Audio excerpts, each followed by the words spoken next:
Bienvenidos a una emisión más del Círculo de Lectura Lado B.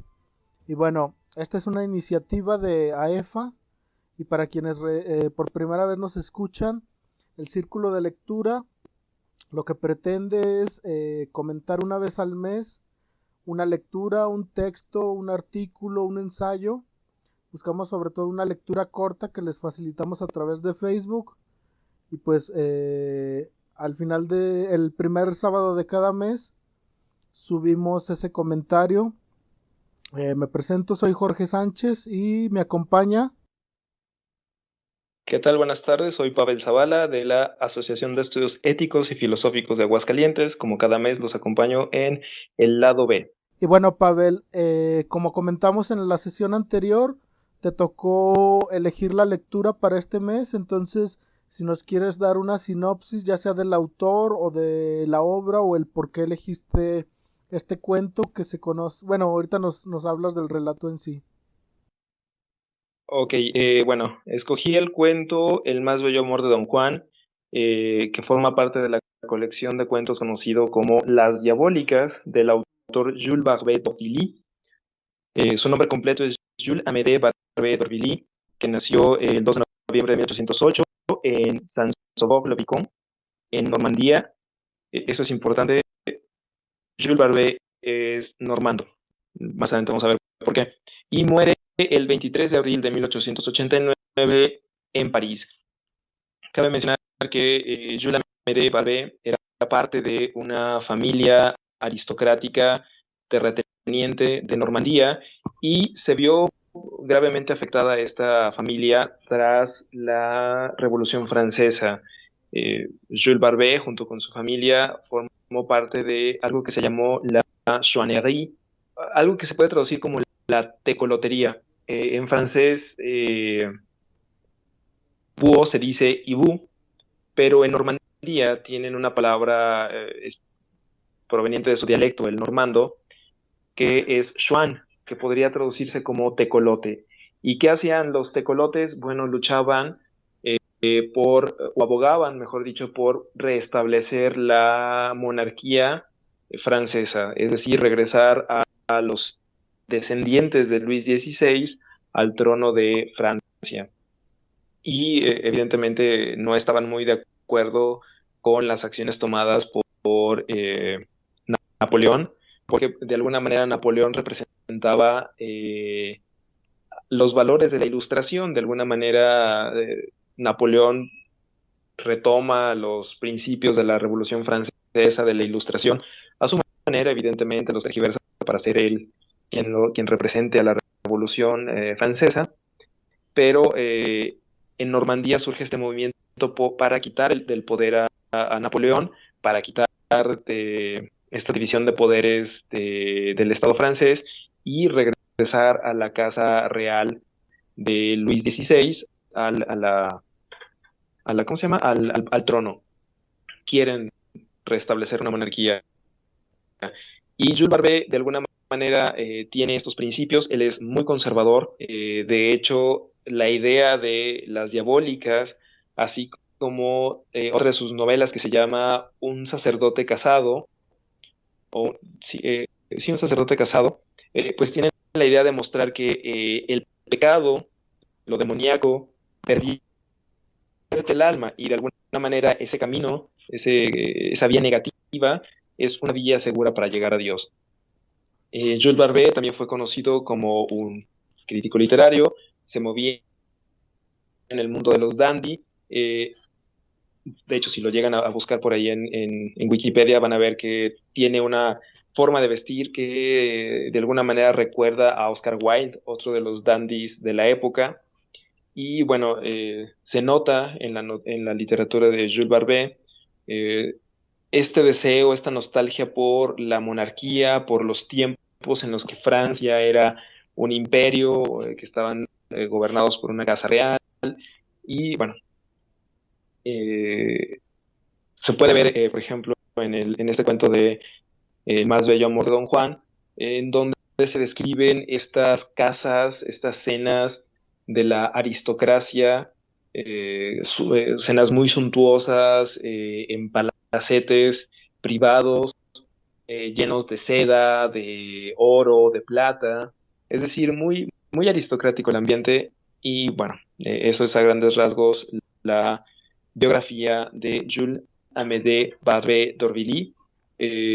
Las diabólicas, estos 6 relatos, muestran cada uno una forma, cómo el pecado, lo diabólico, pervierte el alma de los personajes y según Jules Barbé, esa es la manera en la que las personas se sentirán más deseosos de encontrar a Dios, mostrándole el pecado, lo crudo del pecado, que bueno, no sé Jorge, pero a mí me parece como la manera en la que describe lo pecaminoso Jules Barbé es pues muy, ¿cómo decirlo?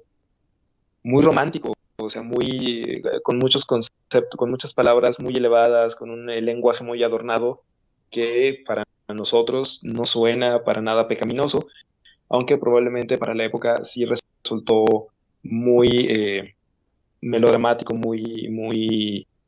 eh, muy feroz la literatura de Jules Barbé d'Aurevilly. Entre otras cosas, cabe mencionar que inspiró a otros autores como Georges Bernanos y Léon Bloy, y fue compañero, amigo de Charles Baudelaire y Honoré de Balzac. Y bueno, eso es todo. Y sí, como te comentaba, cuando proponías a este autor en la sesión pasada, que me sonaba su nombre, pues en realidad hasta ahorita no lo había leído más que precisamente por un prólogo, bueno, una especie de artículo comentando o presentando la recién publicada en aquellos años Las Flores del Mal de Baudelaire, y es un texto que se incluye en una edición que tengo del 24 de julio de 1857. Entonces, a petición de Baudelaire, D'Aurevilly hace como un comentario a Las Flores del Mal a manera de presentación, y pues en algunas ediciones del libro se incluye ese texto. Entonces, como comentas, era tanto crítico de arte, crítico literario, y pues amigo de Baudelaire y de los escritores de ese tiempo. Entonces, cuando defines a través de su biografía sus posturas políticas, su ideología, pues su estilo de dandy, yo de inmediato lo asocio. No lo tenía en el radar, pero pues yo también llegué a inmiscuirme en autores de esta época, y pues yo estaba más metido en el rollo de los parnasianos a los que pertenecía Baudelaire en aquellos años. Y sobre el texto que mencionas, el de El más bello amor de Don Juan, ciertamente es un lenguaje que ahorita nos resulta como muy, muy adornado, pero que si se pone a leer uno entre líneas, pues sí tiene por ahí cierta picardía. Yo sí encuentro como que ya cuando analizas muy bien el texto, que sí hay por ahí uno que otro doble sentido, y si uno tiene la suficiente imaginación y se inmiscuye mucho en ese tipo de lenguaje que te digo, yo lo llegué a trabajar por mis lecturas de Baudelaire y autores de esa época, pues sí hay un dejo, bueno, se nota cierta doble intención en su forma de describir las aventuras románticas o eróticas de este Don Juan.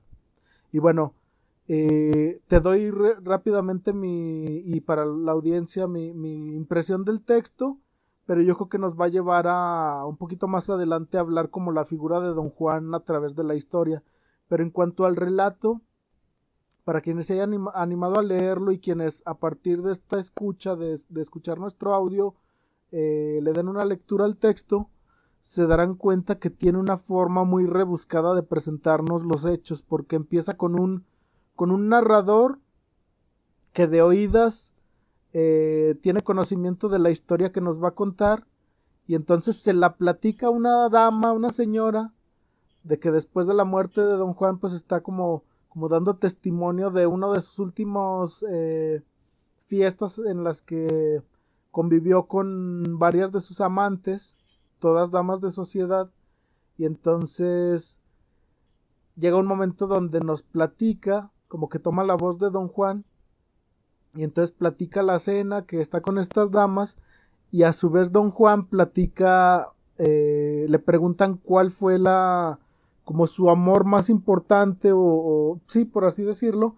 Incluso hay una expresión que usa una de las damas en la cena que dice, sí, platíquenos del diamante del estuche, o sea, se refieren como de todas sus conquistas, de todos sus amores, cuál fue como la joya de la corona, su amor más importante. Incluso por ahí mencionaban que hay quienes mencionan que a diferencia de la creencia popular, a veces no es más importante el primer amor, sino el segundo, porque ya uno después del primer amor, de la ruptura o de la experiencia adquirida en ese primer amor, pues ya comete con mayor vigor o mayor experiencia en el segundo, en una segunda relación formal o de un enamoramiento igualmente fuerte, pues ya tiene una mayor voluntad en su forma de relacionarse con esta segunda pareja o esta segunda relación.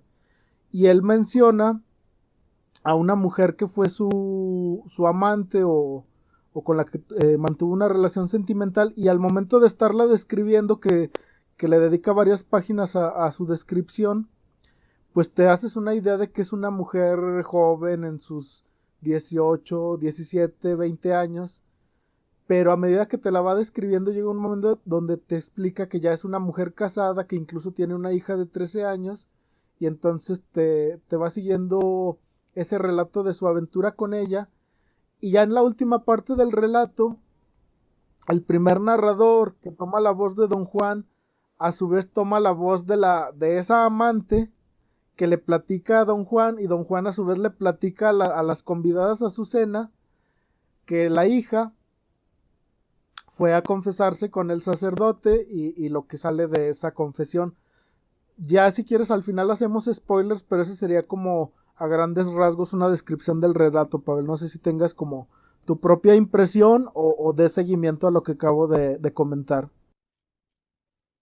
Pues nada más esta idea de que realmente la anécdota es muy breve, pero es una anécdota dentro de una anécdota dentro de otra anécdota, y eso hace que el cuento se extienda, ¿no? Y de alguna manera me parece que así como Dante Alighieri aprovechó la Divina Comedia para tirarle a personas de su época, algo me dice que Jules Barbet está aprovechando este cuento, además de hacer un poquito de ¿cómo se llama? De um, ser un poco blasfemo, porque en la cena está Don Juan, eh, que es el conde de Ravira, está Don Juan y están 12 mujeres a su alrededor, como haciendo una referencia a la última cena de Jesús, pero en este caso no es una cena sagrada, no es un ritual sagrado, es más bien un ritual total y completamente pecador,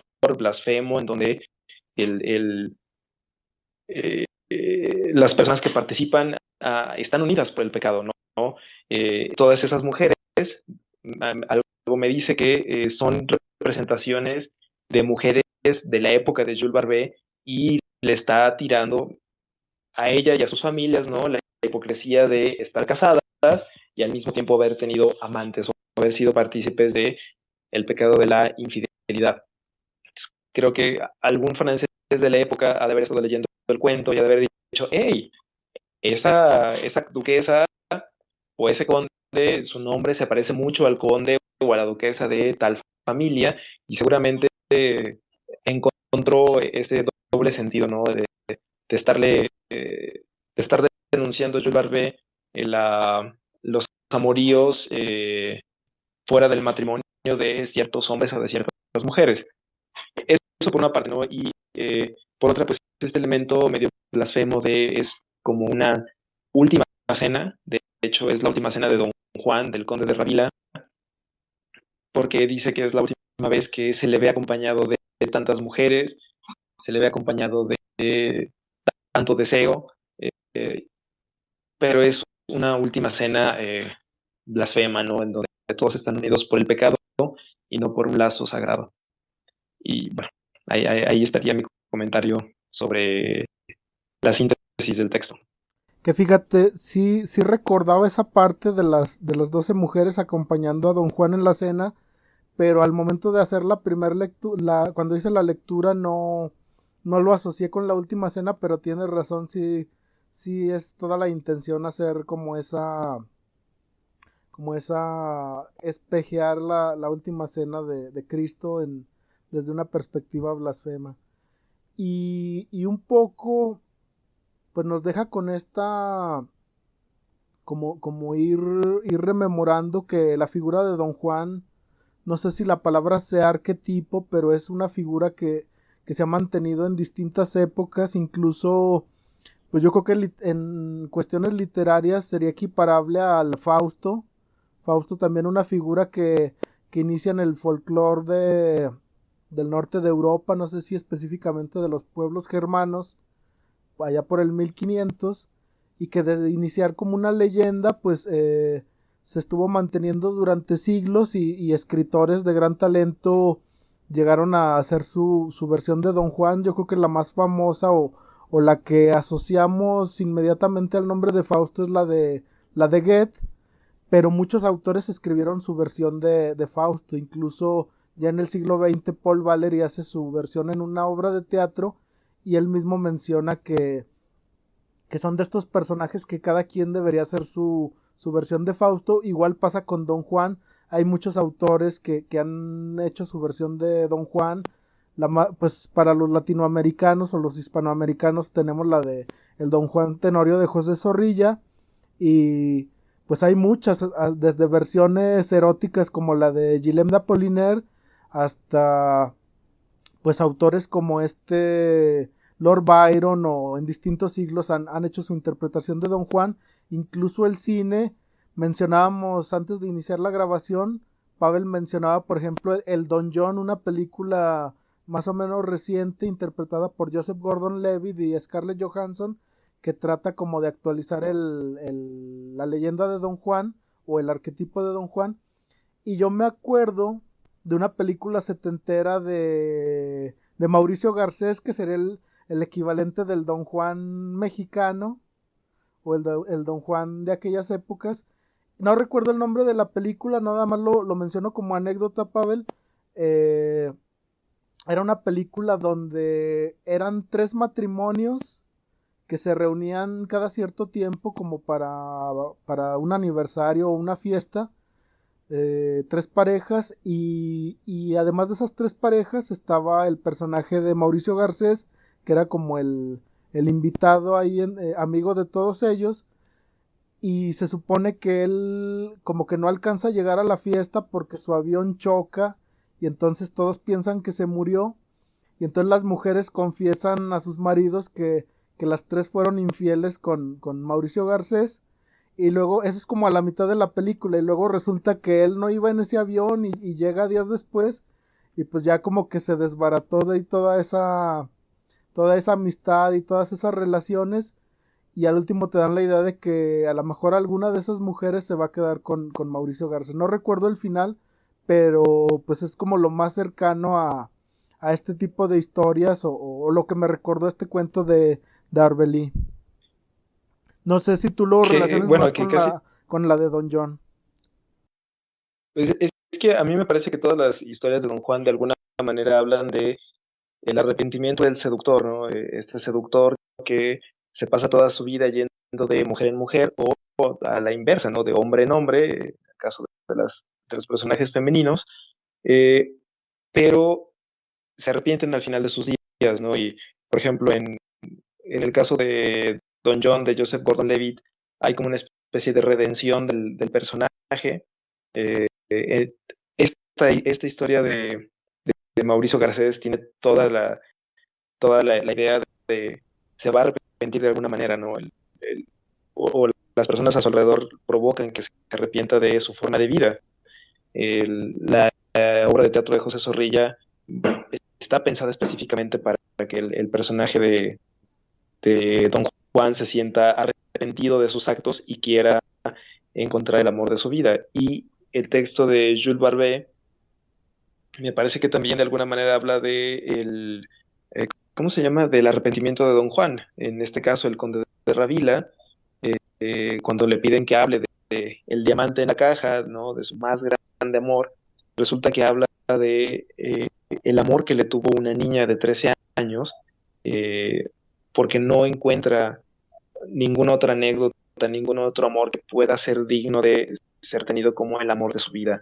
Ni siquiera la madre de esta niña de 13 años, a la que confiesa el conde de Ravila que la amó de verdad, la amó en sobremanera, pero aún así le parece que el amor de la niña, de la hija de la condesa, condesa o duquesa, le parece más importante al conde de Ravila, a don Juan, porque de alguna manera fue lo más puro, fue el amor más puro eh, que llegó a recibir, ¿no?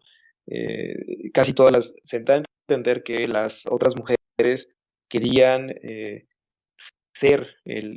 querían ser todavía el objeto del deseo de don Juan, pero pero el conde de Ravila les niega esa oportunidad, ¿no? Todas ellas quieren ser el más grande amor de don Juan y sin embargo se encuentran con que fue una niña de 13 años, un amor infantil, incluso hasta ridículo, el que más aprecia a don Juan, el que más aprecia al conde de Ravila, y eso se burla de las mujeres, ¿no? Por esta falsa expectativa de querer ser el amor de la vida de este seductor, y al mismo tiempo el propio seductor se ve burlado porque el amor más puro que llegó a sentir fue el de una niña de 13 años que estaba completamente confundida.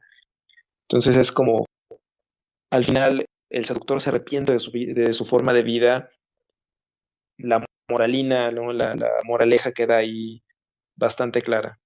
El camino del seductor no es un camino que sea deseable realmente. Bueno, así lo interpreto yo a la par de otras historias sobre Don Juan, ¿no? Sobre este arquetipo del seductor que es irredimible.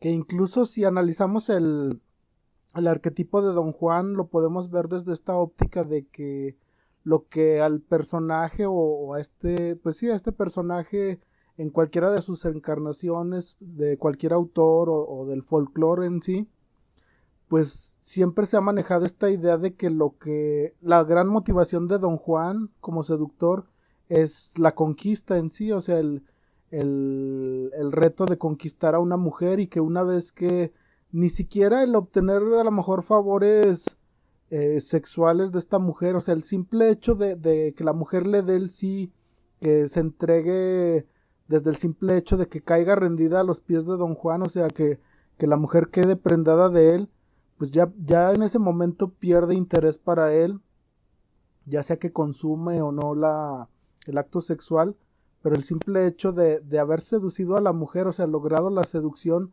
pues ya ese es como su gran búsqueda o lo que él siempre espera de cada nueva relación, de cada nueva conquista. Y me recuerda mucho, así como pues un poco este relato nos deja con deseos de que fuera más extenso.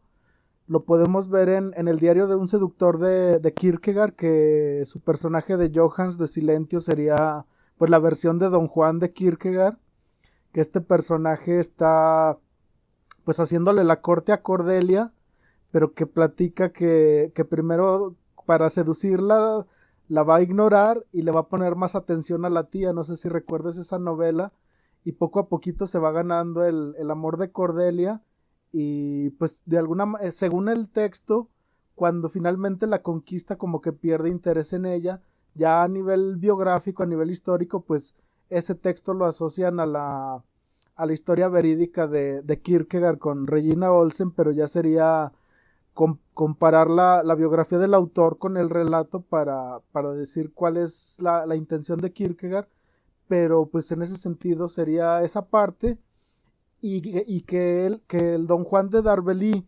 eh, ejemplifique en esta niña de 13 años, la hija de su amante, el amor más importante de su vida, pues habla de que de entrada ni siquiera hubo una consumación, o sea, no podríamos decir que el texto, si lo leyó Vladimir Nabokov, pudo haber inspirado Lolita, pero en realidad lo que está planteando Darbelí es que está hablando del amor más puro que tuvo el personaje. En este caso estamos hablando de amor y no de conquista y no de seducción. Entonces él está como hablando de, quizá en su vida ha experimentado el amor, ha experimentado solo la seducción y la conquista, y lo más cercano a haber experimentado el amor es lo que él suscita en esta niña de 13 años. No sé cómo veas, con todos los rodeos que di, esa interpretación, Pavel. Pues es que precisamente este personaje de el Conde de Ravila, ¿no? Esta reencarnación de Don Juan, como mencionas, de pronto las mujeres que están en esa cena parece que quieren quedarse con el privilegio de decir que fueron ellas las que doblegaron al seductor, ¿no? El seductor, como mencionas, eh, al menos en la versión de José Zorrilla y de Kierkegaard, el objeto del seductor es doblegar la voluntad de la mujer, pero las amantes del conde de Ravila y del propio Don Juan lo que quieren es doblegar la voluntad del seductor, ¿no? Decir, ser la amante que diga, o la mujer que pueda decir que logró domesticar, dominar al gran seductor. Y en esta escena que tiene el conde de Ravila en la historia de Jules Barbet d'Aurevilly, se nota que todas ellas quieren quedarse con ese privilegio, pero al final le queda el privilegio a esa niña que no fue seducida por el conde de Ravila de manera consciente y que el conde de Ravila no buscaba seducir. Entonces, creo que sí queda muy ad hoc es muy pertinente tu comentario, ¿no? Tu interpretación de el amor verdadero no fue ese que buscaba el seductor, sino algo que surge de manera espontánea, de manera espontánea y no premeditada, y que el propio Don Juan, el conde de Ravila, pues no pudo identificar en su momento porque él estaba acostumbrado a querer quedarse con doblegar la voluntad de una mujer, ¿no? Con seducirla, y que todas las mujeres que están a su alrededor lo que quieren es doblegar la voluntad del seductor, poder dominarlo, domesticarlo, y al final solo pudo hacerlo una niña de 13 años, ¿no? Que no fue seducida como tal, pero que tampoco buscó seducir al conde de Ravila. Y pues bueno, en ese sentido espero todo lo que hemos hablado. Les digo, el texto es corto, se lo pueden leer en... Yo más o menos estaba con cronómetro por el tipo de lenguaje que usa el autor. No es un texto muy largo, pero como unos 40, 50 minutos para leerlo así un ratito que tengan libre. Traten de leérselo de corrido o en dos sesiones de media hora se lo avientan, pero pues es un cuento realmente corto. Quizá les pueda dificultar un poco el lenguaje que usa el autor. Y pues a manera como de mi propia experiencia de lectura, al principio sí las primeras páginas, por lo menos las primeras 5 o 6 páginas, tardé en conectar con el relato, pero una vez que entiendes la intención del primer narrador, como que sí se vuelve una experiencia inmersiva. Llega un punto donde como que todas las voces por las que va pasando la estafeta del relato, llega un momento donde te pierdes y ya entras en la anécdota. Es como estás platicando casualmente con un amigo que te cuenta de una fiesta a la que asistió la noche anterior, donde otra persona a su vez le platicó de otro evento, y así en ese juego de espejos te sumerges en la experiencia de vida de otra persona. Así es como sentí este relato. Entonces, como experiencia de lectura es interesante regresar a autores de otros siglos, de otras épocas, más que contrastarlos con nuestro momento histórico actual. Pues de entrada ver cómo sentían y vivían en esas épocas sin juzgar o sin criticar.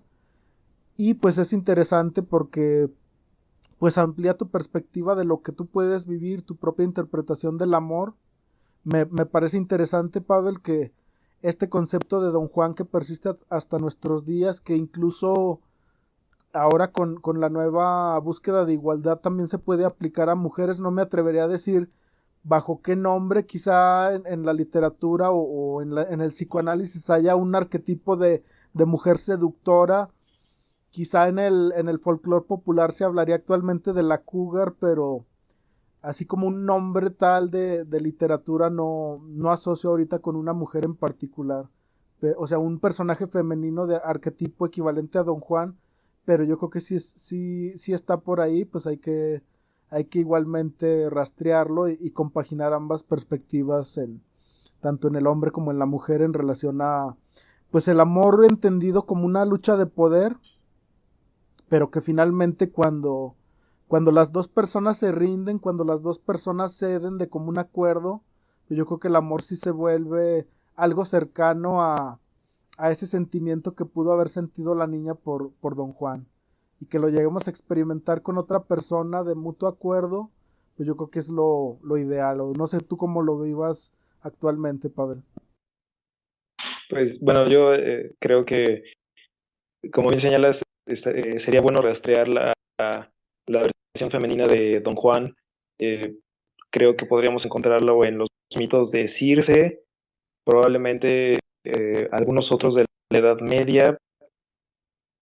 No podría identificar un personaje como tal, aunque me parece que en La Dama de las Pieles La de Venus de las Pieles, ¿no? Sacher-Masoch, Ajá. la Venus de Sí. las Pieles, aparece esta idea de la mujer que no desea poseer a los hombres, pero que más bien los utiliza, ¿no? Que los domina. Evoluciona a la Dominatrix actual. Ajá, pero no podría encontrar otro ejemplo, o no se me ocurre otro ejemplo más que estos personajes secundarios, ¿no? De mujeres que de alguna manera, mediante su belleza, mediante sus encantos, manipulan a los hombres. No buscan como tal la consumación sexual, pero buscan más bien como el dominio de la voluntad del hombre, del sometimiento, ¿no? De alguna manera. Y como bien señalas, estos escritores del siglo XIX, pues lo que tienen es un estilo muy diferente al nuestro y que hay que aprender a apreciarlo. De hecho, todas las historias de las diabólicas comienzan así, como relatos de otro relato, de otro relato. Y muchos de ellos tienen esta crítica, ¿no? A la hipocresía de los valores de la ilustración, de la revolución, eh, y esta añoranza por una vida política gobernada por un monarca, y este deseo de regresar también a cierta idea de una tradición. Vaya, Jules Barbé d'Aurevilly es un ejemplo del conservadurismo del siglo XIX y que valdría la pena compararlo con los conservadurismos actuales, ¿no? O los neoconservadurismos actuales. Y bueno, ese sería como mi comentario final respecto al cuento de El más bello amor de Don Juan. Pues muy bien, Pavel. Con esto, pues completamos un ciclo en 2021 pues no recuerdo si lo hicimos durante todos los meses y bueno, esta nueva modalidad en YouTube tiene poco que la implementamos, pero la idea es mantenernos así. Este audio pues lo escucharán lo están escuchando el primer sábado de diciembre y pues la idea es continuar con esta dinámica en 2022. Entonces ya les estaremos avisando a través de redes sociales. Búsquenos en Facebook como Círculo de Lectura Lado B. Ahí los mantendremos al tanto de la siguiente lectura cuando la seleccionemos. Y pues ya nos pondremos de acuerdo, Pavel, probablemente por cuestión de agenda y de las fiestas de fin de año. Hagamos el siguiente lado B para el primer sábado de febrero. Me imagino que estarás de acuerdo. Sí, sí, estoy de acuerdo. Qué bueno que señalas que finalmente llegamos a un término de un ciclo. Este es el último lado B del 2021, con una nueva modalidad, ¿no? Ya no la transmisión en vivo en Facebook, sino en forma de podcast. Hemos estado transmitiendo de manera bastante constante durante todo 2020 y 2021. Creo que salvo un mes que nos tomamos de descanso en agosto, creo, julio o agosto. Pero de ahí en más hemos estado cada mes comentando alguna lectura. algún artículo, algún libro, alguna novela. Y bueno, cerramos con este texto de Jules Barbet, d'Aurevilly, el 2021, y retomaremos seguramente para febrero de 2022 el círculo de lectura, el lado Y B. bueno, pues desearles a nuestros escuchas felices fiestas. Esperemos que seguirnos escuchando por aquí en 2022 y esperemos también que, pues a pesar de cómo se viene supuestamente o hay quienes ya aseguran una cuarta ola de la pandemia, pues que las cosas mejoren y pues seguir presentes por lo menos a manera virtual y si en algún momento podemos hacer algún evento presencial, pues lo avisaremos con anticipación.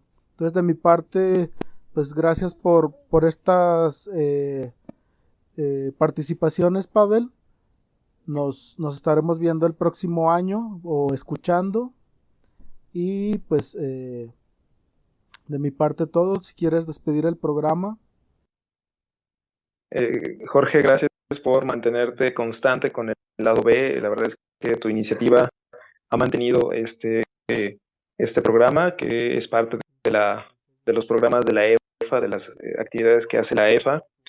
Y sin duda alguna, sin tu constancia no estaríamos aquí.